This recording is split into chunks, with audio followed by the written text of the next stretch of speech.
Noob D&D Dad here, and I want to talk about session number 28 of my son's campaign that I am DMing for, which consists of my son, my friend, and my son's cousin. I'm also DMing for a group of Army veterans, but this video is just about my son's group. So this is session number 28 of the Dragon of Icespire Peak, and they just finished defeating Gorthok, the Thunder Boar, at this place, the Circle of Thunder. So the session is actually very simple. So they're taking a long rest because Xanth the Centaur is down to 1 hit point. Bjorn the Sorcerer is down to 1 hit point, right? Because they were unconscious but got stabilized. And so you roll you roll a d4 and they gain 1 hit point per every that many hours. So at this point you have Centaur 1 hit point, Sorcerer 1 hit point, and then Elementa, which is my son's wizard, has that 1 hit point. And then a Shale, the fighter, is at 7 hit points. So that's how they ended up.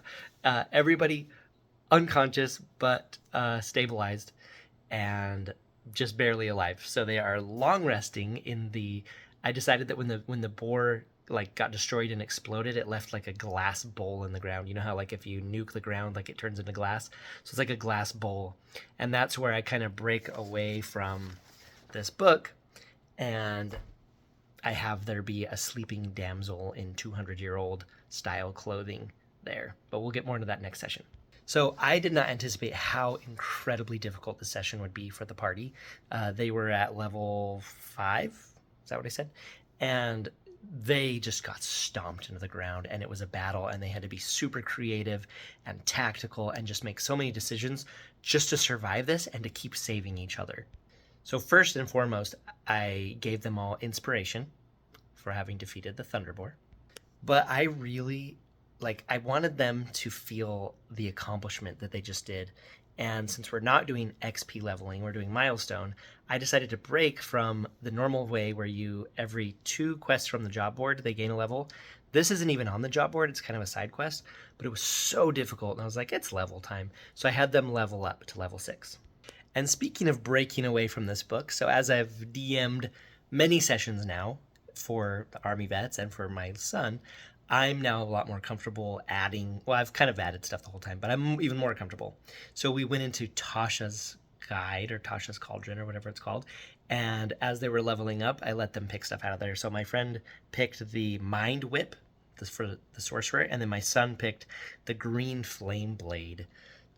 So those were kind of cool things that are not available in the Essentials kit. So I think both of them felt cool that we were kind of adding extra power, strong stuff to them outside of this beginner's book.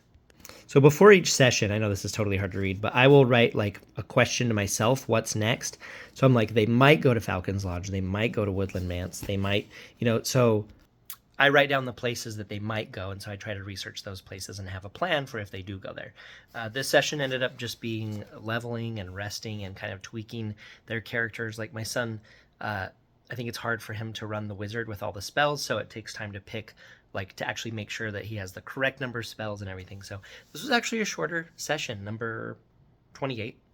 And I really want to know what you think of what I did with the leveling, where I kind of broke away from the decided way to level.